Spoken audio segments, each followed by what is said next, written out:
from the New York Times, the Washington Post, and so forth. The UN warns that climate change threatens world food supply is the title of it, and it was carried locally here in the papers here as well, too. But 100 experts, I want to read what this backs us up. 100 experts from 52 countries prepared this report that analyzed the negative impact of agriculture, deforestation, other land use such as harvesting peat and wetlands. The highlights report are as follows. More than 500 people live in places turning into desert. 500 million people on the earth. Wow. Okay.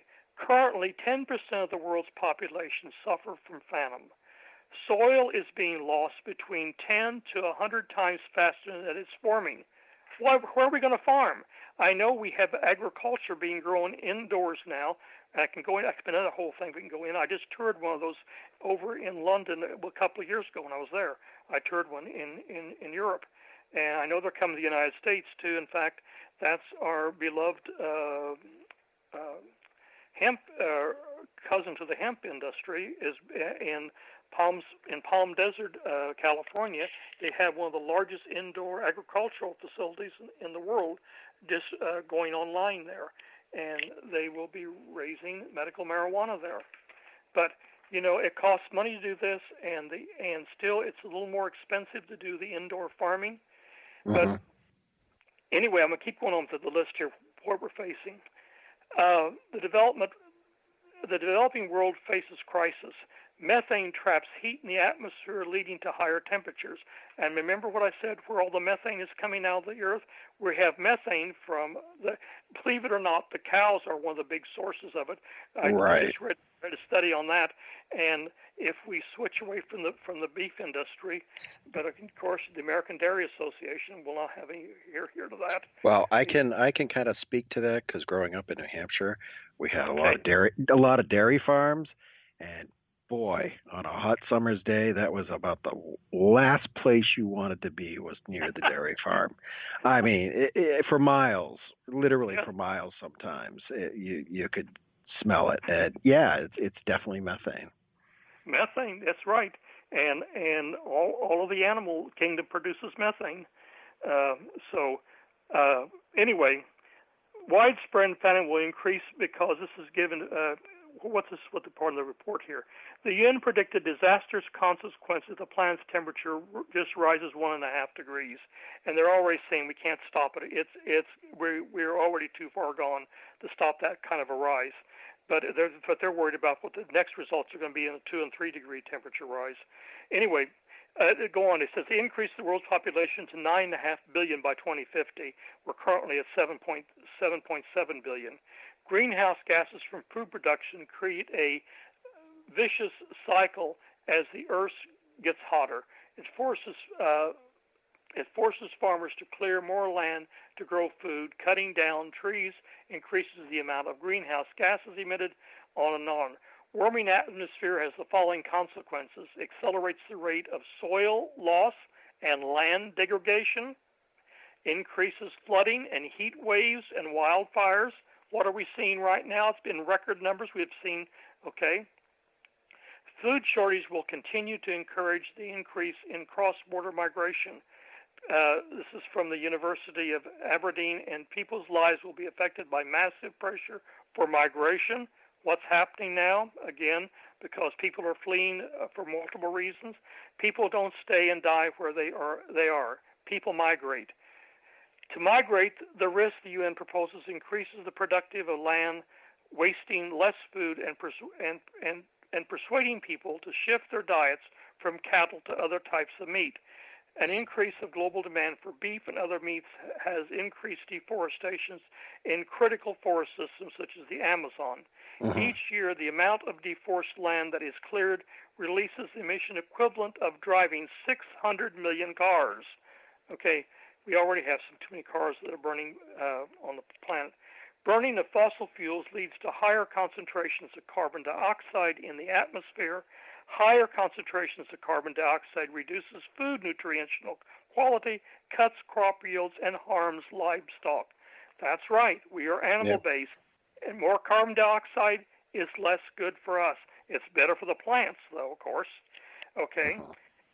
Agriculture itself is also accelerating climate change activities such as draining wetlands, as has happened in Indonesia and Malaysia, has created palm oil. That's the palm oil industry again, and they've lobbied for this, in particular demanding when drained peat lands store between 530 and 694 billion tons of carbon dioxide globally.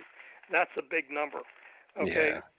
It releases the carbon dioxide back into the atmosphere when the peat's burnt, and peatlands are type of wetlands that are among the most valuable ecosystems of the earth. And remember why we're trying to protect the wetlands here in Florida? Yes. Yep. Okay. Yep. Hey, well, They Steve, we're just about 5 minutes out. I know you wanted to. Oh my Lord! I didn't even get to talk about. Yeah. But we're going to have to come back for my trillion tree talk later then, because I've got so much more to go through. Okay. But anyway, another time, another place. Stay tuned. But plant trees, save the bees, and stop the climate warming. We have got to do this. The Trillion Tree Project is well documented. It can be done, and we can plan on. I'll just give a quick summary here if I get a couple of minutes here. And we have got to move this project forward. It is the cheapest and best alternative we have got. And this comes from scientists in Europe, the United States, and other countries that went together. This came out of Switzerland, where it was headquartered at. And the Trillion Tree Project is feasible. It would put in, we currently have about 3.5 trillion trees, or 3 1/3 trillion trees on the earth. That would increase it by about 30%, our tree population. But when they're young, they absorb enormous amounts of carbon dioxide because they breathe it in.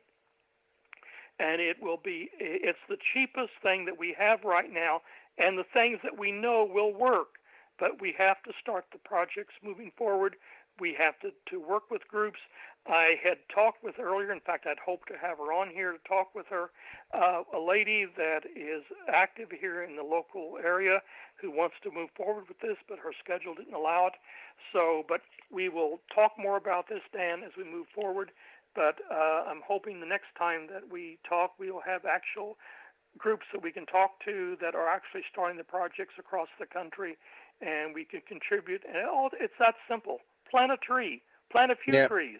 Oh yeah, my wife and I we've planted 6 in our backyard, and and it's just one of those things that everybody should do it. I mean, it's not expensive, and if everybody who had a piece of property put a couple trees in rather than cutting them down, then it would certainly help.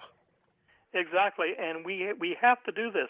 This is our planet. This is the world we live in, and it's serious. And if we don't take this seriously and work on this, we're never going to get it solved.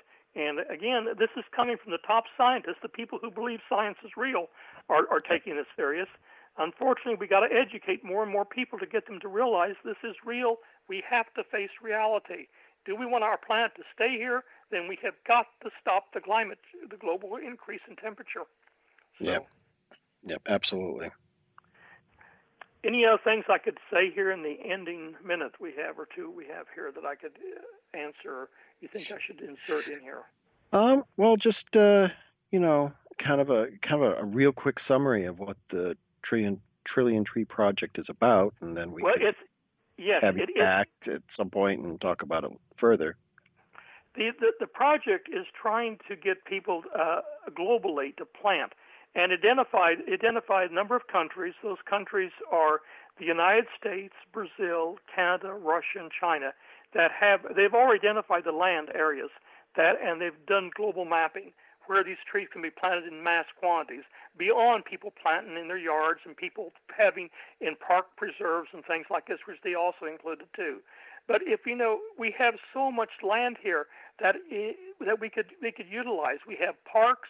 We have nature preserves that need trees planted, and we have along our streets and everything. We can plant the trees, produce oxygen, and help save the planet. It's that simple. And when I read the report in more detail, I didn't read the whole thing because it was too big. But I read the summary, which I first saw in the newspapers, and then went online. Then I got a copy of it. But it is really detailed science. It's real. It will work, and we just got to get people motivated to start taking action. And some of these civic organizations and things to all join together and try to do things like this and try to save our planet. So.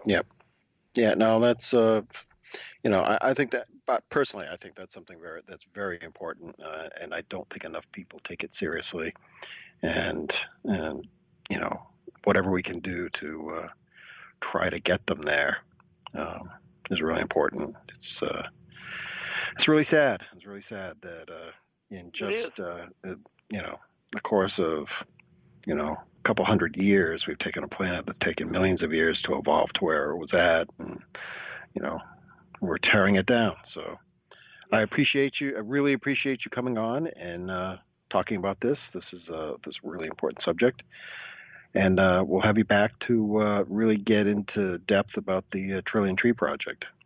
Okay, thank you so much, Dan. It's been thrilling to be here and trying to educate people, and we've got to keep working at this, and I really appreciate the opportunity. Okay, and for our listeners, you have been listening to the Coastal Rainbow Forum, and we hope that you will tune in again next week.